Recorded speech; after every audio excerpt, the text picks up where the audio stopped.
Kerur police ಠಾಣೆ ಮೇಲೆ ಲೋಕಾಯುಕ್ತ ದಾಳಿ.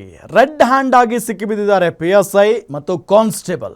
ಅವರನ್ನ ಅರೆಸ್ಟ್ ಮಾಡಲಾಗಿದೆ. ಈಗ ಭ್ರಷ್ಟ ಪೊಲೀಸರನ್ನ ನಮ್ಮ ಮುಂದೆ ಕರೆದೊಯ್ಯಬೇಕು ಅಂತ ಪಟ್ಟು ಹಿಡಿದಿದ್ದಾರೆ ಅಲ್ಲಿನ ಜನ. ಕೆರೂರು ಪೊಲೀಸ್ ಠಾಣೆ ಮುಂದೆ ಸಾರ್ವಜನಿಕರು ಜಮಾವಣೆಗೊಂಡಿದ್ದಾರೆ. ಬಾಗಲಕೋಟೆ ಜಿಲ್ಲೆಯ ಬಾದಾಮಿ ತಾಲೂಕಿನ ಕೆರೂರು ಠಾಣೆ. ಪಿಎಸ್ಐ ಭೀಮಪ್ಪ ರಬಕವಿ ಸಿಕ್ಕಿ ಬಿದ್ದಿದ್ದಕ್ಕೆ ಜನ ಸಂಭ್ರಮಾಚರಣೆ ಪಟ್ಟಿದ್ದಾರೆ. ಪಟಾಕಿ ಸಿಡಿಸಿ ಸಂಭ್ರಮಿಸಿದ್ದಾರೆ ಕೆರೂರು ಪಟ್ಟಣದ ಜನತೆ. ಪಿಎಸ್ಐ ಲಂಚಾವತಾರಕ್ಕೆ ಬೇಸತ್ತು ಹೋಗ್ಬಿಟ್ಟಿದ್ದಾರೆ ಪಾಪ ಜನ.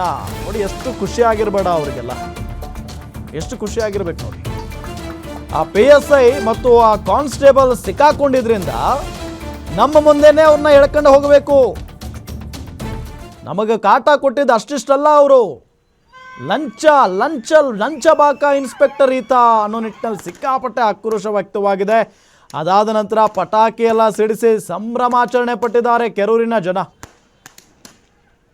ಇಷ್ಟು ಸಂಭ್ರಮಾಚರಣೆ ಪಟ್ಟಿದ್ದಾರೆ ಅಂತ ಅಂದರೆ ಈ PSI ಮತ್ತು ಆ ಕಾನ್ಸ್ಟೇಬಲ್ ಇಂದ ಅದು ಎಷ್ಟು ಕಷ್ಟಪಟ್ಟಿರಬಾರ್ದು ಅಲ್ಲಿನ ಜನ. ಜಸ್ಟ್ ಊಹೆ ಮಾಡ್ಕೊಳ್ಳಿ ನೋಡಿ. ಅಲ್ಲೆಲ್ಲ ಹುಡುಗರೆಲ್ಲ ಸೇರ್ಕೊಂಡು ಪಟಾಕಿ ಎಲ್ಲ ಸಿಡಿಸಿ ಸಂಭ್ರಮ ಮಾಡ್ತಾ ಇದ್ದಾರೆ, ಒಂಥರ ಹಬ್ಬದ ರೀತಿಯಲ್ಲಿ. ಹೀಗೆ ಆಗಬೇಕಿತ್ತು ಇವರಿಗೆ ಅಂತ ಹೇಳಿ.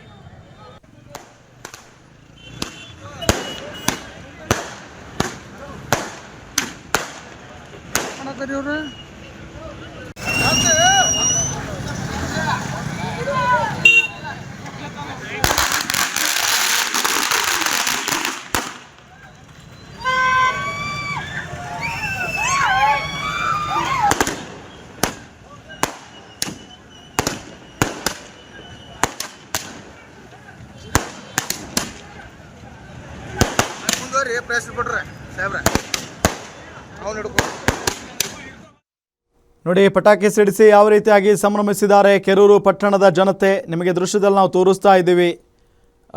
PSI ಭೀಮಪ್ಪ ರಬಕವಿ ಫೋಟೋದಲ್ಲಿ ನಿಮಗೇನು ತೋರಿಸ್ತಾ ಇದ್ದೀವಲ್ಲ ಅವರೇ ಸಾಹೇಬರು. ಸೊ ಈ ಸಂದರ್ಭದಲ್ಲಿ ಲಂಚ ಪಡಿತಾ ಇದ್ರಂತೆ. ರೆಡ್ ಹ್ಯಾಂಡಾಗಿ ಸಿಕ್ಕಾಕೊಂಡಿದ್ದಾರೆ ಲೋಕಾಯುಕ್ತ ಅಧಿಕಾರಿಗಳ ಕೈಗೆ. ಸೊ ಅಲ್ಲಿಂದ ಹಂಗೂ ಹಿಂಗೂ ಕರ್ಕೊಂಡು ಹೋಗಬೇಡಿ, ನಮ್ಮ ಎದುರುಗಡೆನೇ ಅವ್ರನ್ನ ಎಳ್ಕೊಂಡು ಹೋಗಿ ಅನ್ನೋ ನಿಟ್ಟಿನಲ್ಲಿ ಕೆರೂರು ಪಟ್ಟಣದ ಜನ ಸುದ್ದಿ ತಿಳಿತಾ ಇದ್ದಂತೆ ಹೇಳಿದ್ದಾರೆ. ಬಂದಿದ್ದಾರೆ ಓಡೋಡಿ ಪೊಲೀಸ್ ಠಾಣೆ ಮುಂದೆ. ಸುದ್ದಿ ತಿಳಿತಾ ಇದ್ದಂಗೆ ಫುಲ್ ಪಟಾಕಿ ಸಿಡಿಸಿ ಪೊಲೀಸ್ ಠಾಣೆ ಮುಂದೆನೇ, ನಿಮಗೆ ದೃಶ್ಯದಲ್ಲಿ ನಾವು ತೋರಿಸ್ತಾ ಇದ್ವಿ, ಕೆರೂರು ಪೊಲೀಸ್ ಠಾಣೆ ಅಂತ ಏನಿದೆಯಲ್ಲ ಬೋರ್ಡು, ಅದ್ರ ಮುಂದೆನೇ ರಸ್ತೆಯಲ್ಲಿ ಪಟಾಕಿ ಸಿಡಿಸಿ ಮಸ್ತಾಗಿ ಎಂಜಾಯ್ ಮಾಡಿದ್ದಾರೆ. ಇವರಿಗೆಲ್ಲ ಹಿಂಗೆ ಆಗಬೇಕಾಗಿತ್ತು, ಇಂಥವ್ರಿಗೆಲ್ಲ ಸರಿಯಾಗಿ ಬುದ್ಧಿ ಕಲಿಸ್ಬೇಕು, ಶಿಕ್ಷೆ ಆಗಬೇಕು ಇವರಿಗೆಲ್ಲ ಅಂತ ಹೇಳಿ. ಬಟ್ ಅಲ್ಲಿನ ಜನ ಏನು ನಿರೀಕ್ಷೆ ಇಟ್ಕೊಂಡಿದ್ದಾರಲ್ಲ, ಈಗ ಶಿಕ್ಷೆ ಆಗಬೇಕು ಅಂತ ಹೇಳಿ, ಆ ಶಿಕ್ಷೆ ಆಗಲೇಬೇಕು. ಇಲ್ಲ ಅಂತ ಅಂದರೆ ಜನರ ನಂಬಿಕೆ ಹೊರಟೋಗುತ್ತೆ ಕಾನೂನಿನ ಮೇಲೆ. ಇಂಥವರೆಲ್ಲ ಅದು ಇದು ಹೈ ಇನ್ಫ್ಲೂಯೆನ್ಸ್ ಮಾಡಿ ಹೊರಗಡೆ ಬರುವಂಥ ಚಾನ್ಸಸ್ ಕೂಡ ಇರುತ್ತೆ. ಈಗ ರೆಡ್ ಹ್ಯಾಂಡಾಗಿ ಸಿಕ್ಕಿದ್ದಾರೆ ಅಂತ ಅಂದರೆ ಇಂಥವ್ರನ್ನೆಲ್ಲ ಸುಮ್ಮನೆ ಬಿಡಬಾರ್ದು. ಬಾಗಲಕೋಟೆ ಜಿಲ್ಲೆಯ ಬಾದಾಮಿ ತಾಲೂಕಿನಲ್ಲಿ ಇರುವಂಥ ಕೆರೂರು ಪಟ್ಟಣ. ಆ ಕೆರೂರು ಪಟ್ಟಣದಲ್ಲಿ ಇವರ ಹಾವಳಿಗೆ ಜನ ಬೇಸತ್ತು ಹೋಗ್ಬಿಟ್ಟಿದ್ರಂತೆ. ಅಷ್ಟು ಲಂಚ ಪಡಿತಾ ಇದ್ರಂತೆ ಜನರಿಂದ ಇವರು. ಏನಾದರೂ ಒಂದು ಕೇಸ್ ಅಂತ ಹೋಗ್ಬಿಟ್ರೆ ಅವರಿಂದ ಸುಲಿಗೆ ಮಾಡೋದು, ಅದೇ ರೀತಿಯಾದಂಥ ಕೆಲಸ ಅಂತೆ ಇವರದ್ದು. ಸೊ ಹಾಗಾಗಿನೇ ಈಗ ಅಲ್ಲಿನ ಜನ ಎಲ್ಲ ಸೇರಿಕೊಂಡು ಲೋಕಾಯುಕ್ತದವರು ಬಂದಿದ್ದಾರೆ, ಇವರನ್ನು ಅರೆಸ್ಟ್ ಮಾಡಿದ್ದಾರೆ, ಇವರು ಸಿಕ್ಕಾಕೊಂಡಿದ್ದಾರೆ ಅಂತ ಗೊತ್ತಾದ ತಕ್ಷಣ ಎಲ್ಲರೂ ಒಬ್ರಿಗೊಬ್ಬರು ಸುದ್ದಿ ಮುಟ್ಟಿಸ್ಕೊಂಡು ಪೊಲೀಸ್ ಠಾಣೆ ಮುಂದೆ ಜಮಾವಣೆಗೊಂಡು ಸಂಭ್ರಮ, ಪಟಾಕಿ ಸಿಡಿಸಿ